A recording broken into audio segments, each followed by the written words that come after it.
So that 25 was the magic spot. And those cows that were on that ration averaged about 85 pounds of milk, whereas your conventional corn silage exclusive was at 77 pounds.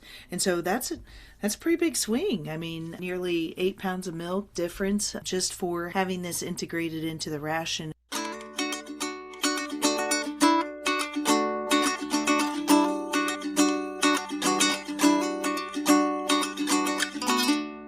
Welcome back, everyone, to the Dairy Science Digest. This is a podcast designed to bring the Journal of Dairy Science straight to the ears of dairy producers. I'm Reagan Bluel from the University of Missouri Dairy Team, and today's guest is Juan Pineiro, an associate professor and extension dairy specialist for Texas A&M AgriLife Research Extension Center in Amarillo. That's definitely an area in need of a forage that will perform in a water-scarce environment. So, he and a comprehensive team from several states investigated the more drought-tolerant male sterile sorghum plant to best understand how targeted plant breeding has helped evolve this forage to better serve the needs of our dairy producers. So, their results have been summarized in the feature article this month, Effect of Partially Replacing Corn Silage with Brown Midrib male sterile sorghum silage on intake, digestibility, and milk production in lactating dairy cows. And while we absolutely will talk about this published article that I just introduced, he's also worked closely with the processing industry. So the little bit of a spoiler alert, if some of you guys have thought about sorghum and you really don't like sorghum, so you're thinking about turning this off, stay with me, because we will also have a bit of a discussion about the remarkable improvements that we've been seeing with starch availability or digestibility after it's been processed. So please listen up. We've got a lot to learn about sorghum and how it might help serve our industry. But before we do anything, Dr. Pineiro, could you please introduce yourself to our audience? Yeah, well, first of all, thank you so much for the invite, Reagan. And my name is Juan Pineiro. I'm an associate professor and extension dairy specialist for Texas A&M University in the Department of Animal Science. And I'm in Amarillo, Texas, in the Panhandle.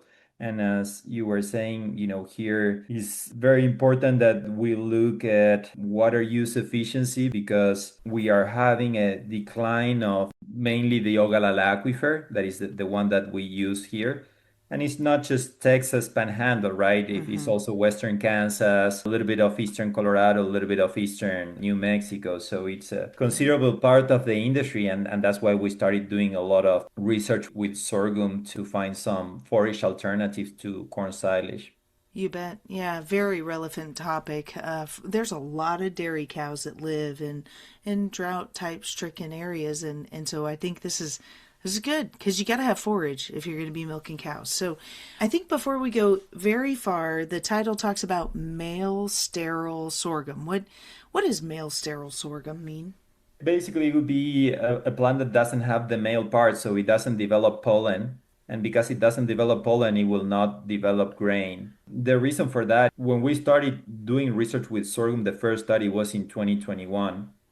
And back then, we didn't have a processing technologies to break the berries. So we were trying to increase digestibility only by looking at hybrids that will have a higher berry size, but using typical kernel processors designed to break corn. So we failed basically. We were not able to increase the starch digestibility just by increasing the grain size of sorghum.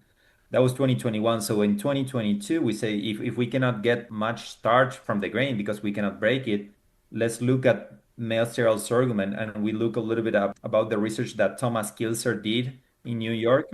And he was working with male sterile BMR sorghum. So we tried to replicate that research here in Texas. Good. The advantage that we saw is that because it doesn't have grain, we did not have to try to harvest The at proper, soft dose stage that yeah. sometimes it's a very small window. And we really needed to aim for that late soft dose stage just because we couldn't break the grain. So we really were trying to compensate earlier harvesting to have more humidity to try to compensate for poor processing of that grain and have decent starch digestibility. So the male sterile sorghum solved that issue. The other advantage that it had is that since it doesn't have pollen and develop grain, it has very high sugars because the plant Yeah. is not translocating the sugars that it produces Up to the head. up to the head Mm-hmm. to produce a starch. So it ferments pretty well. I actually was surprised to see some sorghum silage that will ferment to a pH of 3.8. It was, Wow.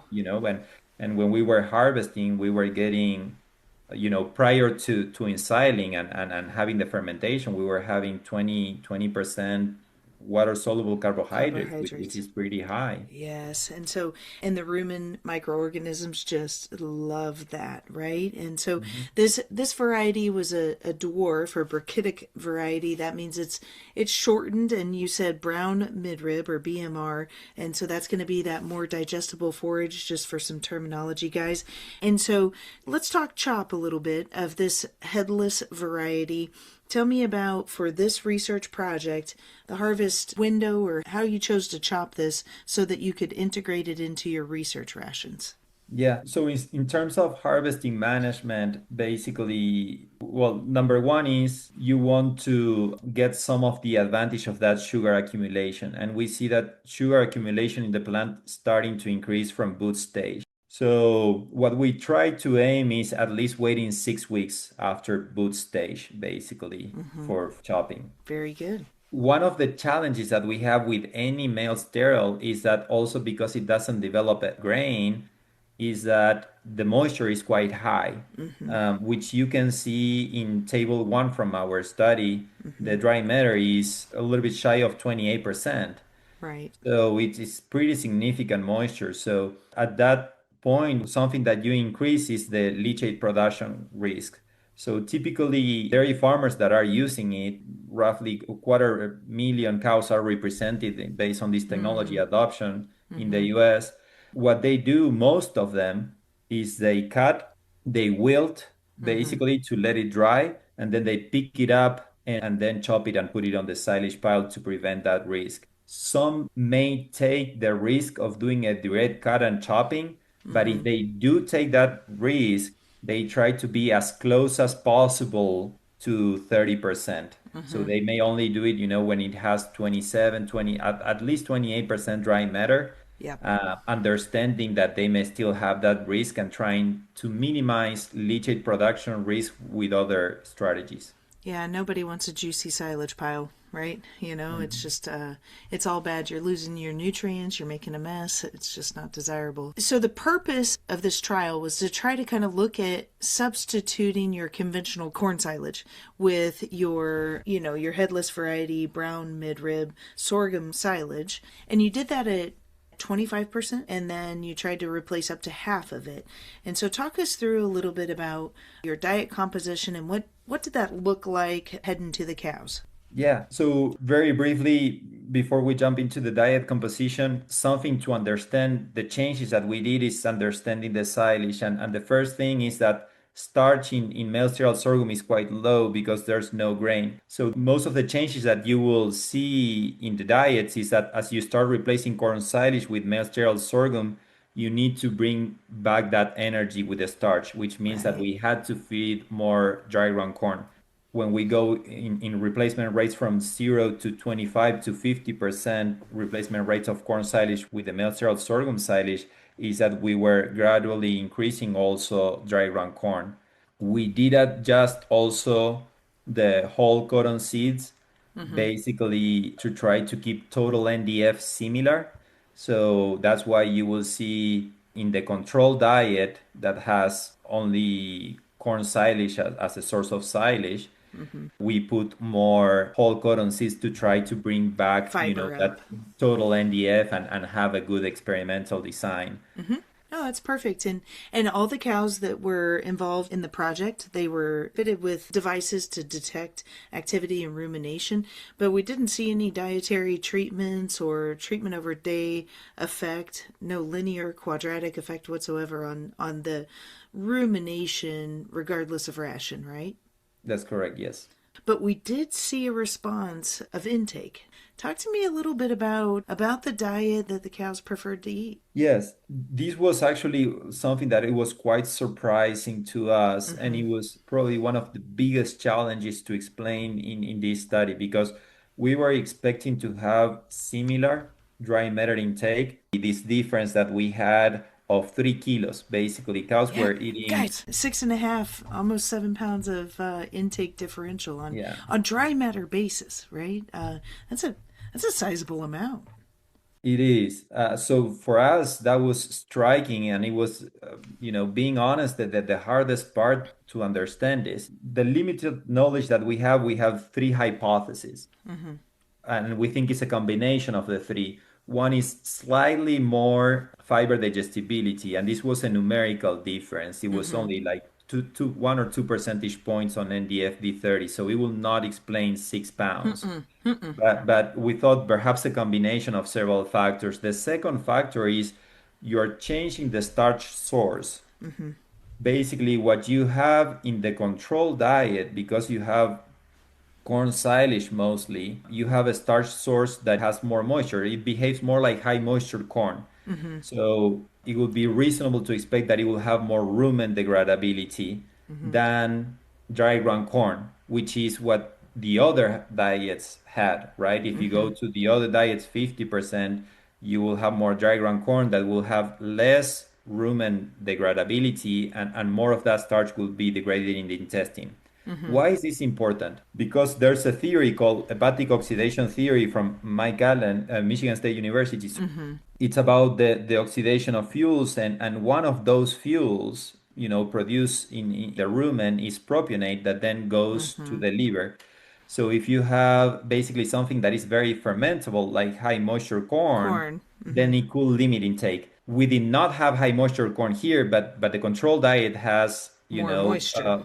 Yeah. more, yeah, it has corn silage, and the Mm-hmm. starch in that corn silage we think will behave like that, Hmm. especially because this was fermented for a long time, this pile. Right.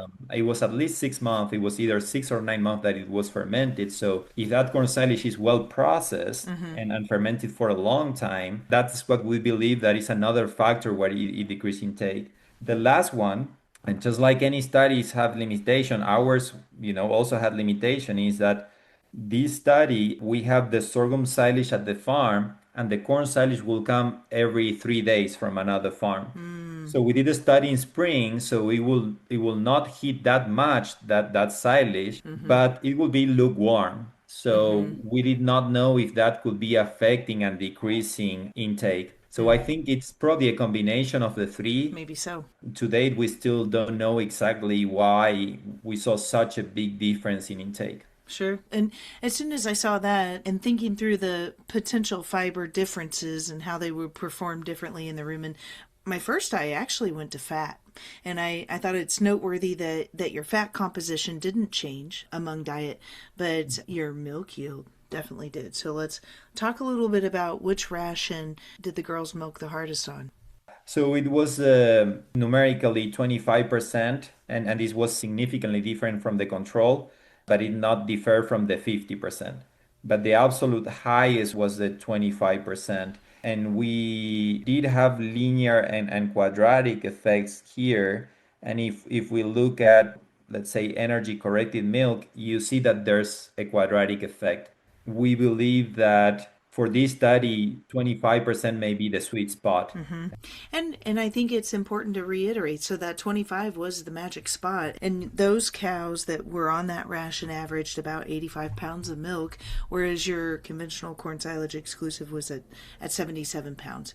And so that's a pretty big swing. I mean, nearly 8 pounds of milk difference just for having this integrated into the ration. And as I'm thinking about this and how I might consult a dairyman, 8 pounds of milk would justify having a lined up ag bag of this forage variety to integrate into your TMR mix, right? It hedges your opportunity to perhaps have a safety net in the event that your corn silage fails.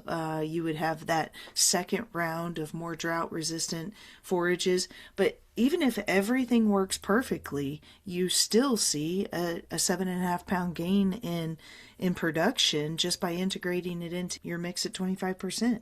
So to Yeah. me, this is really sounding like a win-win-win, both on the insurance side and the production side if everything's good anyway. What do you think? I completely agree. And if you allow me to expand with one idea, is our initial hypothesis was that basically there will be no differences. So the statistical analysis was going to be for bioequivalence. Actually, we did that first statistical analysis. Uh-huh.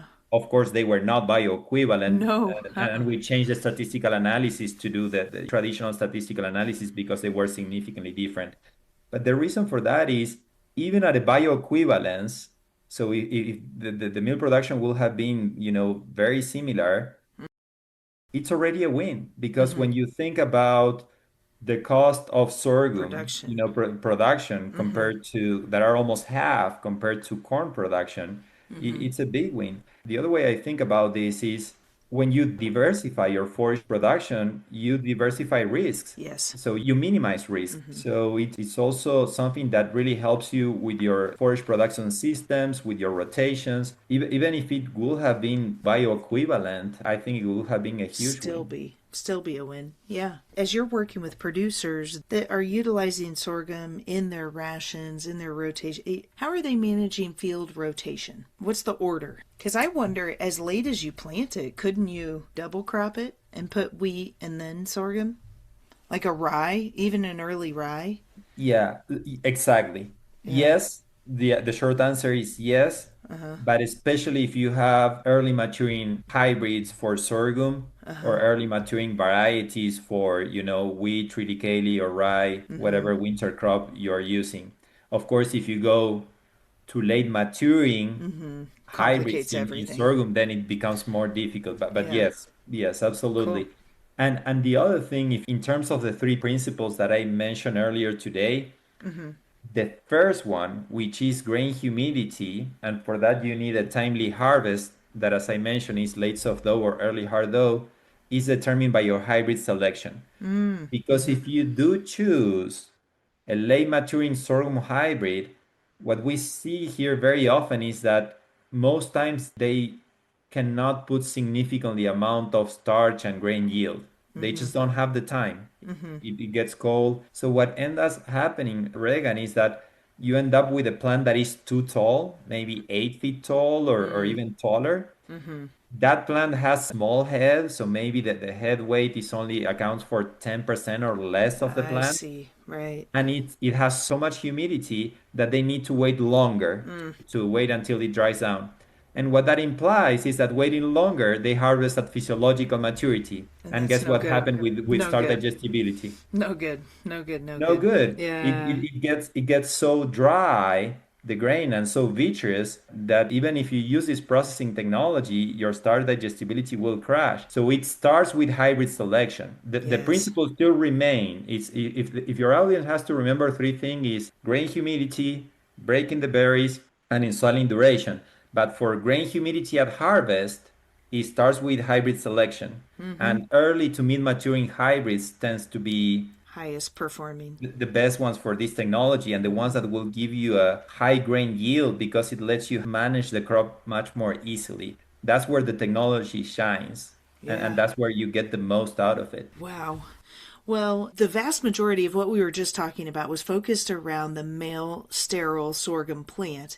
But we all, as an industry, still have a little bit of interest, or maybe a lot of interest, in how sorghum could possibly replace corn silage or add to your corn silage inventory to improve the total tonnage available for your forage needs. To do that, though, we really need that little nugget, that little BB of starch to be fully available to the rumen. So, talk to us a little bit about some of the work that you did that was recently featured in the 2025 Journal of Dairy Science Communications about the processing of the berry and where that technology is advanced. Yeah, thank you so much for the question. There's a new technology that improved One of the biggest issues that we had with male fertile sorghum or a seed producing sorghum hybrid, Mm-hmm. which is a technology that finally is letting us break almost all of it, or at least the vast majority of the sorghum berries. So very briefly, it's called Duracat kernel processors. It's from Shear Company, but basically they developed in 2023, and this is the study from that technology. And Mm-hmm. we were able to increase rumen starch degradability from 0 days to 90 days after ensiling duration from roughly 40% or so to 66%. Well, let's pause for just a second. So you were planting the male fertile variety. So this, guys, this one has the head on it, and you were looking at the difference between what we would commonly refer to as earlage, where you were just taking the top head of the sorghum plant 4 foot from the ground. You'd blop off and process that, or you would process it at about 8 inches above the ground. And so that's going to be your more conventional whole plant forage there. But both of these were then processed through this new berry processing technology, and really you were seeing some amazing percentages of damaged berries, right? You want, guys, you want those berries to be demolished. You want to be able to not see any berry, because that unlocks the starch for those rumen microorganisms. Talk us through why that matters. Yeah, absolutely. So, the most important thing for your audience to understand is the principles that they need to know for starch degradability. And the three biggest ones that will determine your starch degradability is how much moisture you have in that grain, that is associated with when you harvest. So you have more moisture at soft dough, Mm-hmm. a little bit less moisture at hard dough. And then at physiological maturity, that grain starts dropping in moisture, from 30% and then going lower to the Mm-hmm. 20s or even to the high teens. And that's the principle number one. As you lose moisture, digestibility goes down, and that grain structure is also changing. The starch changes and basically becomes more vitreous. And because of that reason, digestibility goes down. So that's principle number one. And what we're recommending is harvest at late soft dough or early hard dough stage. At physiological maturity, again, is too late. The grain is just Done. too dry, the starch too vitreous. Even with this processing technology, starch digestibility will decrease significantly. Mm-hmm. Principles number two and three is what we can see clearly in this study. That is why it matters to break the grain Mm-hmm. and then having it on the pile for considerable time. And they go hand in hand.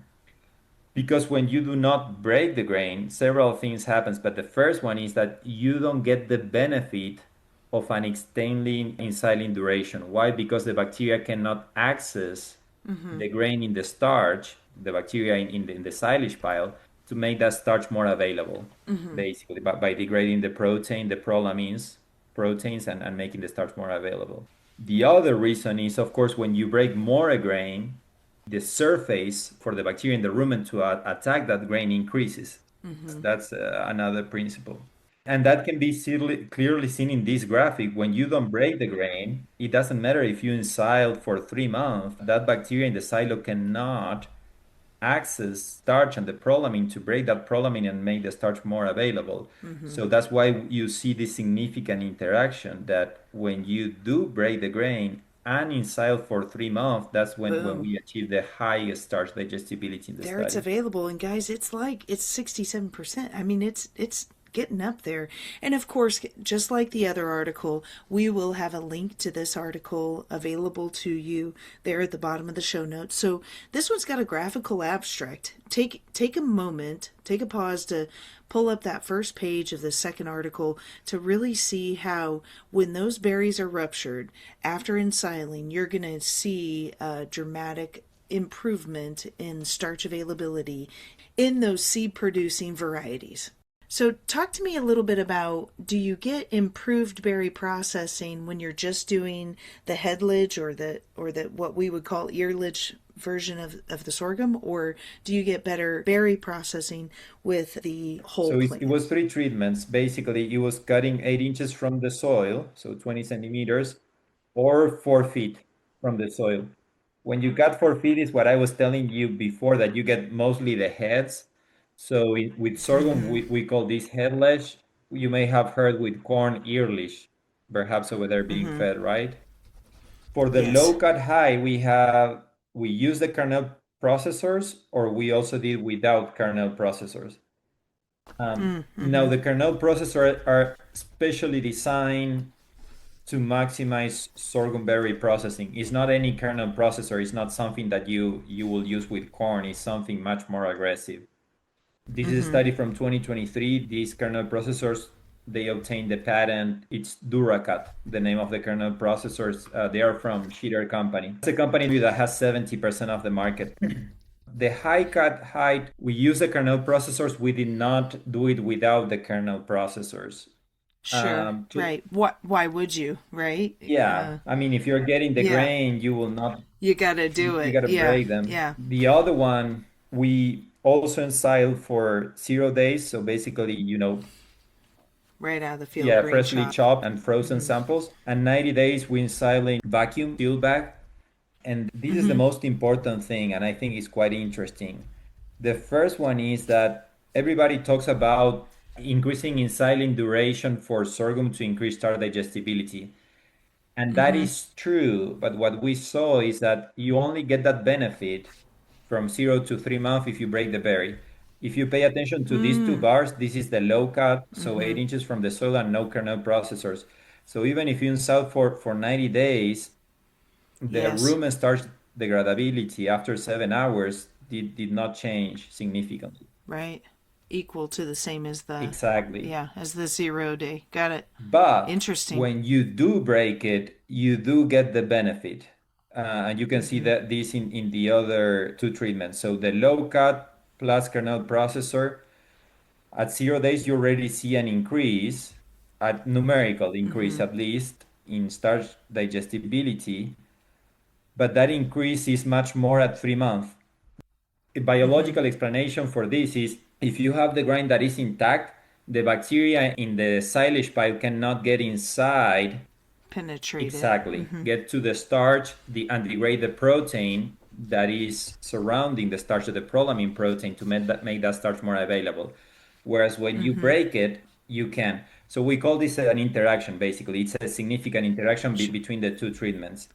Two questions that have been asked is, well, number one, if the high cut improved the kernel processing. The answer for that is yes. But if it did not improve the starch degradability compared to the low cuts, 66%, and this one is 67%. Same. Same. Yeah. So they are basically the same. So was it worth it? No. I mean, you will leave a Right. lot of biomass, and we Right. counted the intact berries, and here we have like 1.5% of intact berries with a low cut. Here we have 0%. So you may Oh wow. perhaps slightly increase the processing, but Right. it's so minimal that it didn't make sense. Bottom line for starch degradability is the processing number one combined with ensiling storage duration. Those two go hand in hand because the Sure. processing lets the bacteria in the silage pile access to the starch and make it more available. And the Sure. third one that is super important is grain humidity. And that is associated with if you harvest at soft dough, that you have more humidity. Then at hard dough, it decreases a little bit. And Yeah. then at physiological maturity, it decreases a lot, Yeah. digestibility, It's because that grain gets no good. drier, but the starch also gets more vitreous. And we have other data Yes. sets from 10 dairies, and we have sorghum harvest in those 10 dairies at different times. And we see that decrease at physiological maturity, it really goes down. It's just nailed. Yeah. It's hardly even heifer feed, right? It's yeah, you simply just lose a lot of starch digestibility. Say if we can be soft dough perhaps between 60 and 90%, hard dough maybe very close, especially if it is early hard dough that is pretty close to late soft dough. That is what we do anyways, because no one is doing early soft dough. They are doing Correct. late soft Right. dough or early hard dough. So early hard dough decreases a little bit. maybe, 10 percentage points or so. So if the range for soft dough is 60 to 90, for hard dough, it may be 50 to 80. But when you go to physiological maturity, it may go from 10 to, 40. It Right. really decreases a lot. Yeah, huge difference. The recommendation based on the data set that we have is shoot for, late soft dough or early hard dough. That's the sweet spot. If you go to Yes. early soft dough, the plant is sometimes too wet. Well, you can get Clostridia. You can get butyric acid production, of course, associated with the Clostridia. And three, you can get leachate production. And then Yeah. number four, the other reason for not doing it is you lose yield because you will get more yield at late soft dough or early hard dough than what you will get at early soft dough. So for more yield, both total yield and also more starch concentration, it is better to go at late soft dough or early hard dough. Before this technology, we always recommended more towards soft dough. Why? Because we couldn't break the grain. So we tried to compensate with Right. more humidity. But now with this technology that it can break more berries, it allows you to go more to hard dough stage.